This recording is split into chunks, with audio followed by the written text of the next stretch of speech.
Yes,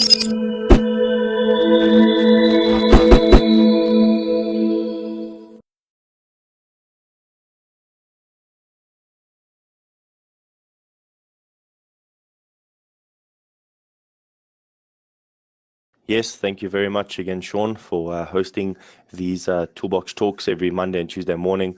We really appreciate it. And also, once again, a very big welcome to all of our attendees for the Tuesday morning Toolbox talks brought to you by FEM, as well as the Institute of Plumbing SA. IOPSA, who's really done some amazing things in heading up health and safety, as well as in conjunction with FEM. We'd like to say a very big thank you to them for doing this. SAOSH is also accredited with 1 CPD point. So every time you attend one of these Toolbox talks, you are able to go and get that CPD point directly from SAOSH. So just log in on your membership. Otherwise, give your SAOSH membership number at the end of this presentation to Sean, and they will assist you with that. So this morning's Toolbox talk topic is about electricity. And now last week we discussed portable electrical tools such as drills, grinders, things like that. And this morning we wanted to look specifically at how electricity can be so dangerous. Whether you are working with electrical tools, electrical installations, or as we mentioned last week, perhaps you are working on something as a plumber, but it has been worked on before by an electrician, or possibly it's a new installation that will need to be worked on afterwards by an electrician. Either way, the danger of electricity is still there, and it is prevalent, as we mentioned, in any industry. But electricity has a real danger to each person that is affected by it, and that is why the electrical installation regulations were developed by the Department of Labor. It was so to protect the electrician himself, to ensure that while he is doing the electrical work and tying into the electrical source, which is a lot of power that has to come into buildings and homes or appliances, also the user of such electricity, whether it's the user in an actual building, actually just using the lights or the plugs, but even using the power tools that connect to those sockets with live power, or even the leaseor of a building. And this was to protect them against any serious incidents and fatalities. Now, these regulations obviously can be read or downloaded online for any person to get the information regarding electrical installations. So if you'd like, just type in electrical installation regulations of SA. You will be able to be directed in PDF format directly through to the Department of Labor's website, and you will be able to download this regulation for yourself. It would be a good idea for you to go through some of the information. The reason why we are saying that is because it protects you as the end user. So even if you are not an electrician, and because this is an IOPSA sponsored Toolbox talk, we are actually designing these Toolbox talks around you in the plumbing industry. So why today are we talking about electricians and electrical work? Well, that is because you as a plumber are affected by it. Whether you're at home, in the comfort of your own home, especially in winter, we use quite a few more electrical appliances. When you get to work, there's other electrical things that you're going to be working on. And as a plumber, you know that you have to use portable electrical tools in order to carry out your tasks. So electricity is always with you, which means the dangers of that electricity will always be present. So the maintenance, use of, as well as the correct installation of that electricity should actually affect each and every one of us, because it has a huge impact, especially for the potential to exposure to these dangers. So let's just look at a few things that we should know according to the regulations in order to protect ourselves and those around us as well. So let's start off by looking at what the regulations actually are. And again, it doesn't necessarily mean that you are an electrician that we are speaking to, but the most important thing about electrical work or electrical installations is that it should be carried out by a registered, competent person. Now, this electrician should be trained, qualified, and experienced. He should have a competency certificate, and he should be registered with the Department of Labor.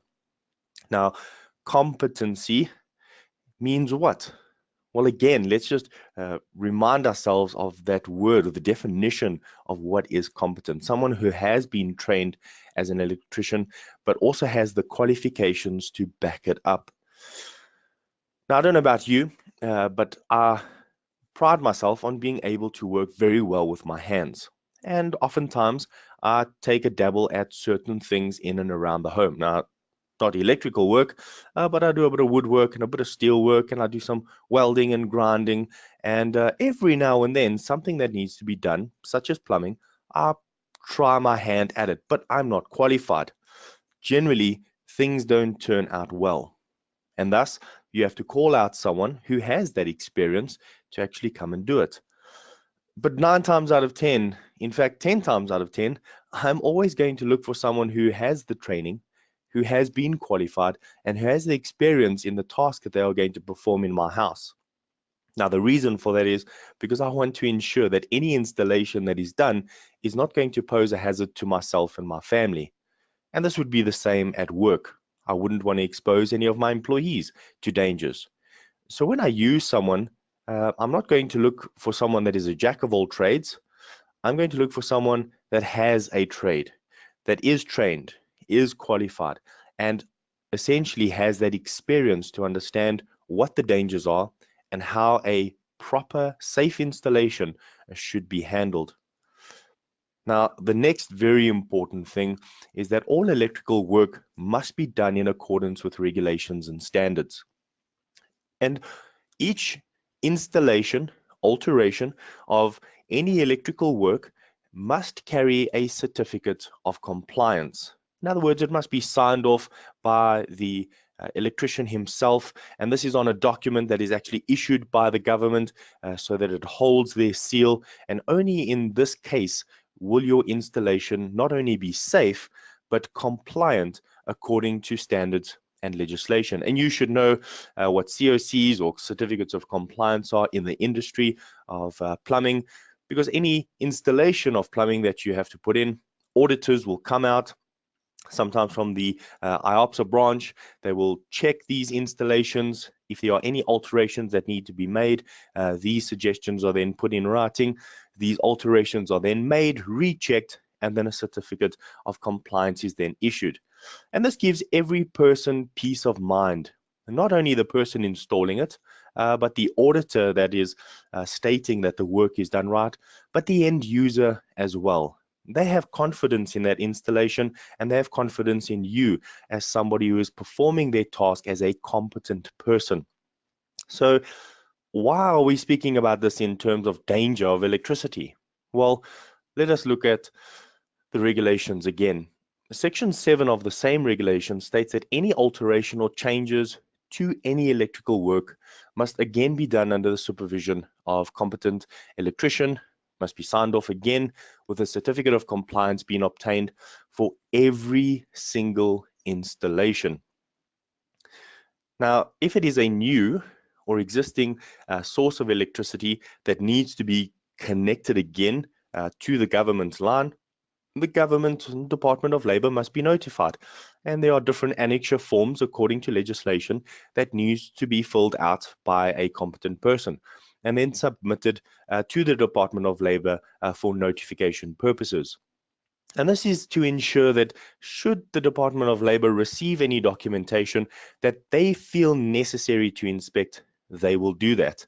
And periodic inspections are done by the Department of Labor. But it's because other people are affected. Now you might say, well, I'm a big boy, I'm a big girl, I can handle myself in certain situations.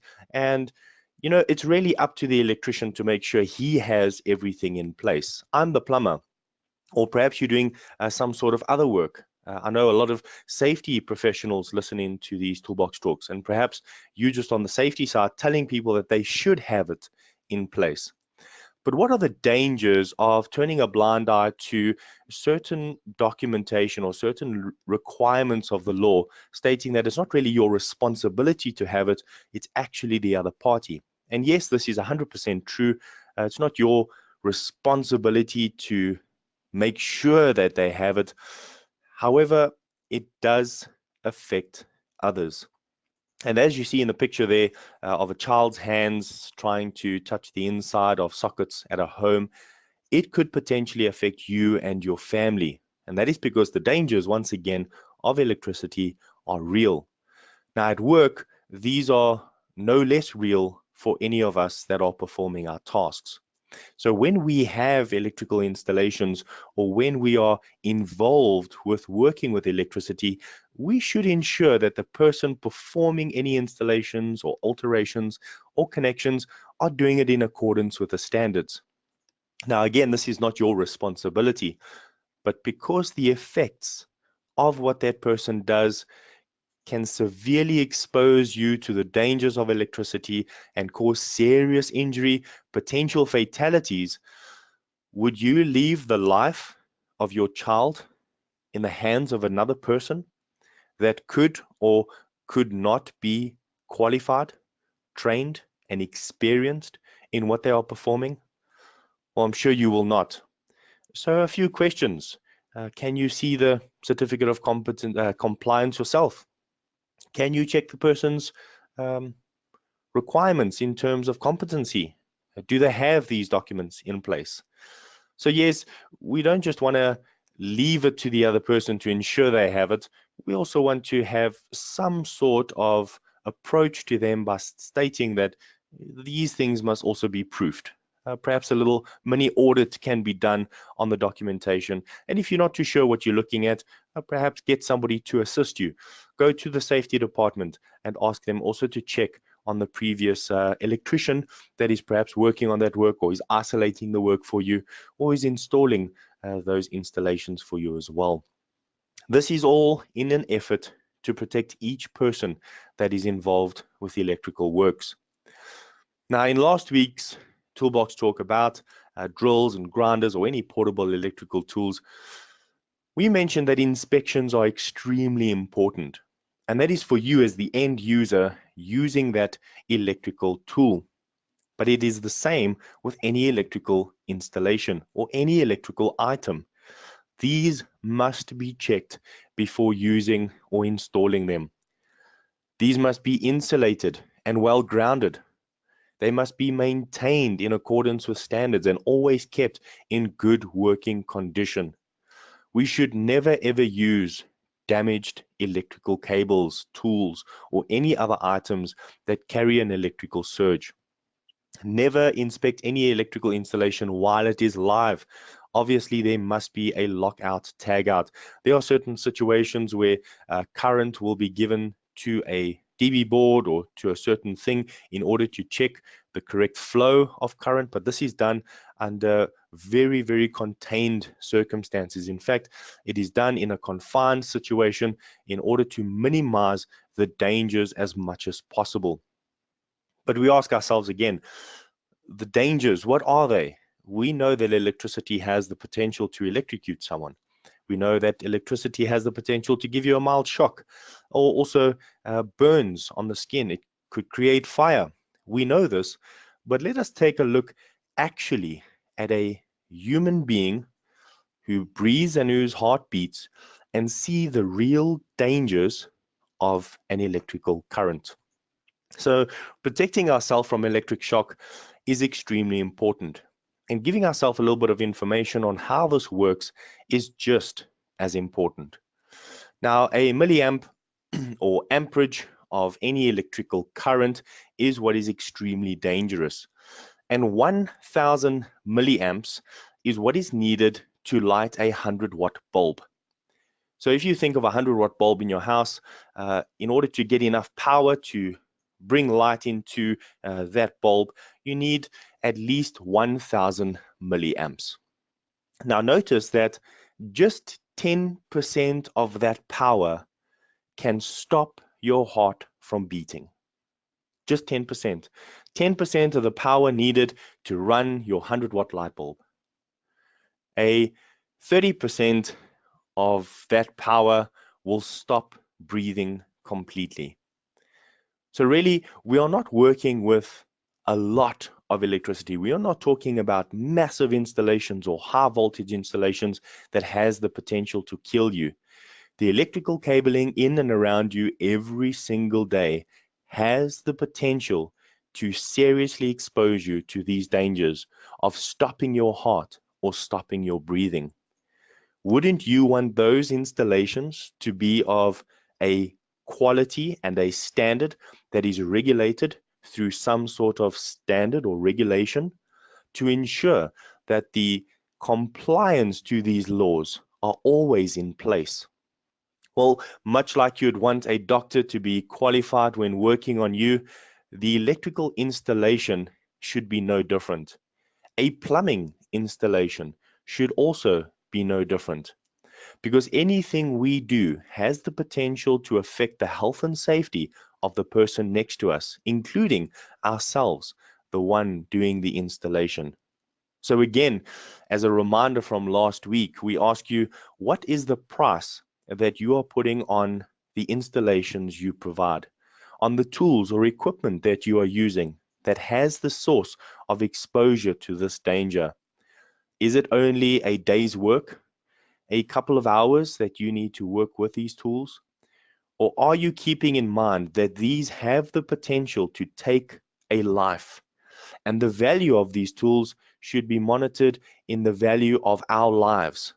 Now, I'm not going to ask you how much you value your life at, but many times when I do training or behavioral based safety programs with companies, and especially speaking to employees, offering them some sort of monetary value for the life of themselves or the life of their loved ones, there is no limit to how far they would go in saying there is nothing that we will take for the life of ourselves or our family members.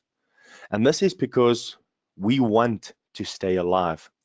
So do not neglect the small, seemingly insignificant things that we can do to protect ourselves from these dangers, such as asking the question, are you competent?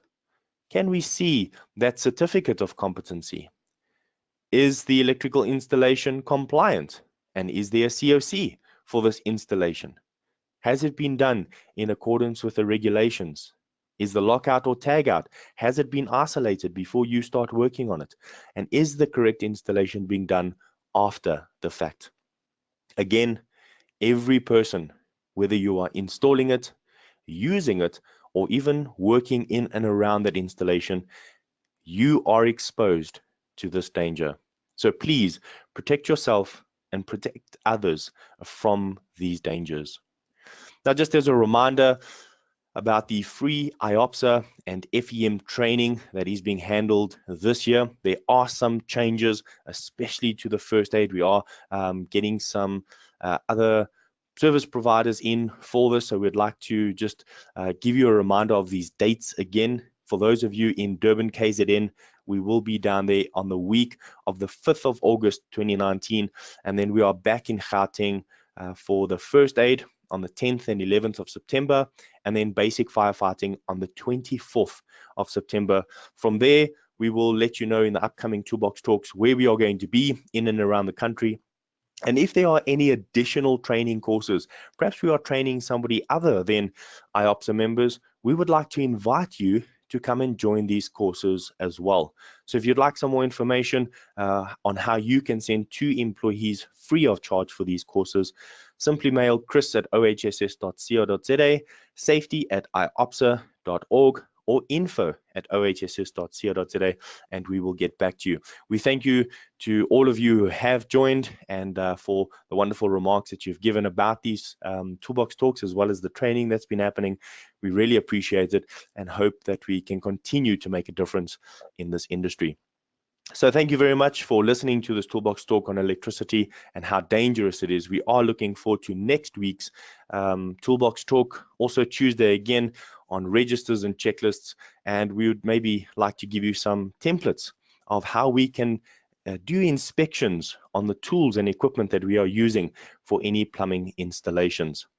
So once again, thank you very much for joining us. We look forward to hearing from you, and ask that Sean can take you in to the end of this Toolbox Talk. Perfect. Thanks so much, Chris. I am going to go ahead and end off the session now, as we do not have any questions. Thanks so much, guys, for joining us today. As you heard, I am going to go ahead and end off the session now. Please remember the survey on the way out, and enjoy the rest of your week, guys. Thanks so much. Bye-bye.